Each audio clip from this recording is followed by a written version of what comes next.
This is a delicate matter because the moment you start criticizing him, the moment you start blaming him, what you're going to do is you're going to bruise his ego. You are not going to get your desires or your needs, and he is not going to hear you because he will shut off. Hi friends, Nokie here. Welcome to the Spice Up Your Intimacy YouTube channel. Communicating is a very essential part of any healthy and fulfilling intimate relationship. Open communication with your husband is a very important way of expressing your sexual intimacy desires and needs towards each other. On today's video, I'm going to give you some tips and ideas on how you can go about expressing your sexual needs and desires to your spouse. If this is the type of content that you're interested in, my friend, of which I hope it is, then keep watching and consider subscribing to this sex education channel. The first thing that you want to do, my friend, is to choose the right time and place. A time that is convenient for both of you and a place where you are not going to be distracted, a place without distractions or interruptions. That means you might have to turn your cell phones on or put them on silent, or don't have your cell phones at all. And if you have children, then your home is definitely not an option, especially if the little ones are around. So you want to make sure that you identify a place where you will be both comfortable and be free to talk to each other openly without any interruptions or distractions. This is very important. And then the next thing that you want to do, my friend, is be open and honest. Approach the conversation with honesty and vulnerability. Start off by reassuring your husband that you value your marriage relationship. If there's one thing that men really appreciate, it is reassurance, because at times men can have mixed feelings. But start off the conversation by reassuring him that you value your marriage relationship and you desire to take your intimacy to the next level, to a deeper level of intimacy. Okay? I know you can do that, my sister. That means taking your marriage relationship to the next level is going to require both of you, and that is why you are engaging him in this conversation. Make sure that you reassure him. The way you're going to conduct this conversation and present it to your husband, I recommend that you use the I statement. An example is, I feel if we can try, and name whatever desire or need it is that you want to introduce in your relationship, instead of saying, you never do this, you never do this, you never do this. Because if you use the you are going to sound accusatory and critical. You do not want to be accusing him or criticizing him. You want to be careful how you word your sentences, because there's power in words, and the way we phrase or we frame our sentences is going to make or break your conversation. It is going to determine how far you go with the conversation before you even get to trying whatever it is that you desire to try. And another thing about using you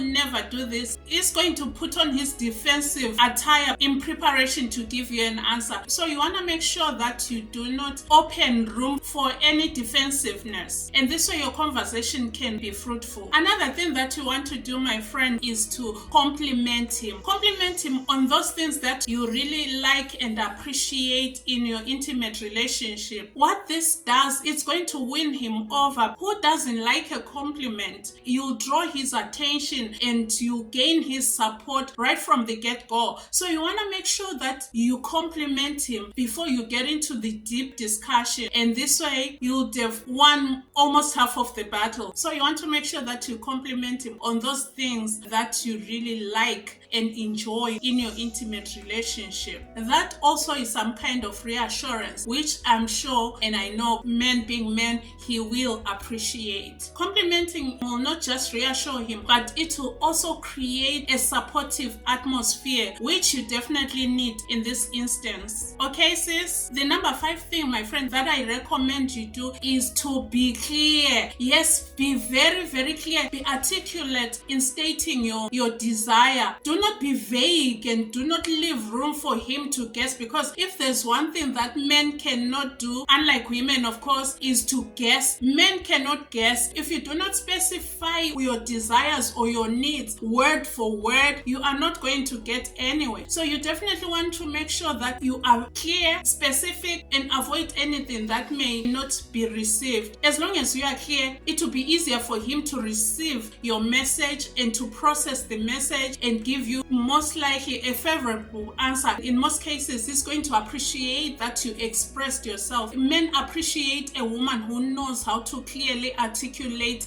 their desires and express their feelings and needs. Do not leave him to guess, because that is not gonna work, my friend. Listen actively and with love. After you present your desires and express your needs, you want to give him a chance. You want to give your husband a chance to respond. What you need to do, my sister, is to listen without interrupting him. Do not interrupt him when he's speaking. Let him express his perspective, his thoughts, and his ideas. As you are listening to him express his perspectives and his feelings, be open to receive what he is saying. This way you can come to a common ground which is going to help your relationship. Just remember that he is not in court. He is not under judgment. He is not on judge jury or one of those courtrooms that we used to see on television.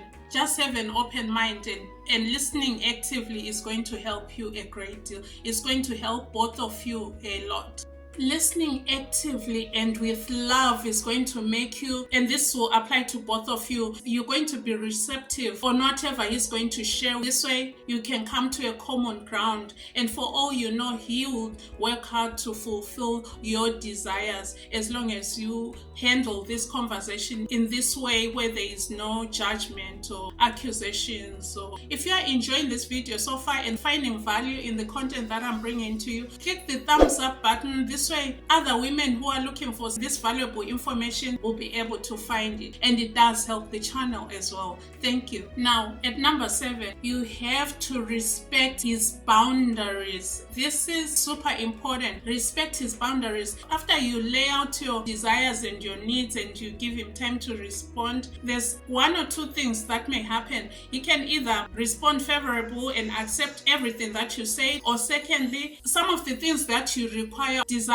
or need may be out of his comfort zone, and you have to respect that. You have to respect his boundaries. There are some things that some men will not do. Let me give you an example, and same with women as well, but this time we're talking about you, right? So there are some men who will not even think about oral sex. They will not do oral sex whatsoever, and some of course do have their reasons why they do not do oral sex, which is a whole video on its own, which is coming in the near future. Stay subscribed and hit that little notification bell so that you don't miss that video when it comes up. Some men will not do oral sex. Some men will not do some out of the norm things that may be from your past experience you tried and enjoyed. Those things may be uncomfortable to him, and what you want to do is to respect that as much as he respects your boundaries. It's important to be consensual, to be in agreement for both parties. So the long and short of it is respect each other's boundaries. Respect his boundaries. In turn, he will respect your boundaries. Don't force each other to do things that you are uncomfortable doing. Otherwise, sexual intimacy, remember,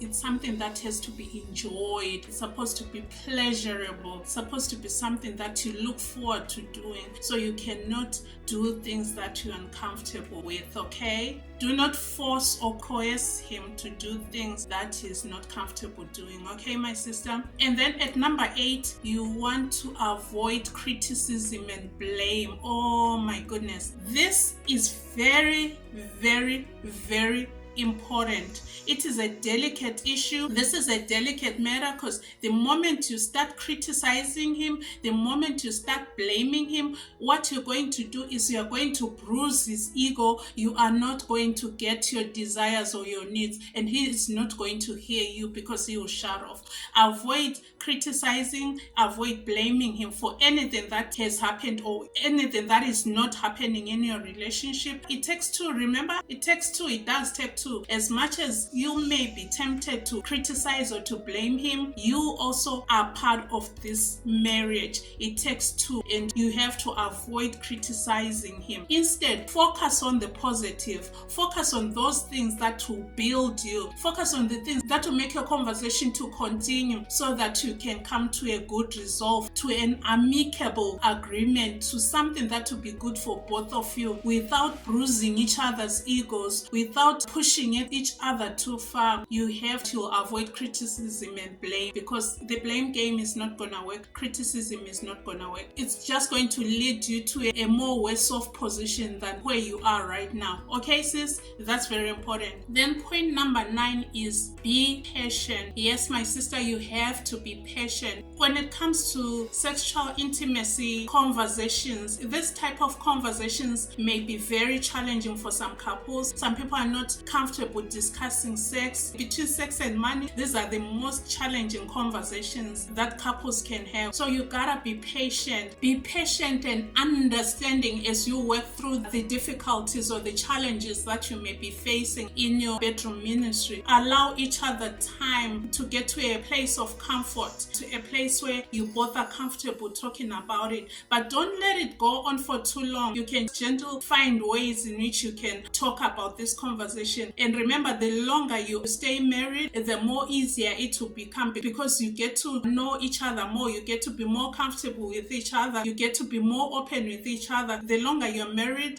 the more easier it will become. So this type of conversation is going to be more challenging for people who have been married for 2 years or less. But as you grow in your marriage and as you get to understand and get to know each other, because you are studying each other, right? You become more comfortable with each other, and you'll be able to talk about this type of conversations. You'll iron out a lot of things. You'll clear off any gray areas, so to speak. Be very patient, my sister, okay? Okay, promise me you'll be patient. And the last thing that you may want to do, and this will probably be the absolute last option, is to seek professional counseling. Depending on the type of relationship or marriage that you have with your spouse, some couples may have to go and see a marriage counselor or a sexual intimacy therapist. By going for therapy or for counseling, you're going to be given a neutral ground, a neutral space for both of you to freely discuss your feelings and your desires and needs. But my hope is that your marriage is not this far gone, but there are some marriages that the communication is so bad. The couple, the husband and wife, cannot hold a conversation without really starting to fight or pointing fingers at each other. If that's your case, God forbid that is your case, but if it is, then you may need to consider counseling. Pray to God that He will be willing to go to counseling and therapy, because you may be ready to go to counseling, but is He going to be willing to go to counseling? That's another thing that you have to look at. I just hope that your relationship, your communication is not that bad that you need a third party to intervene. It will be good to keep it between the two of you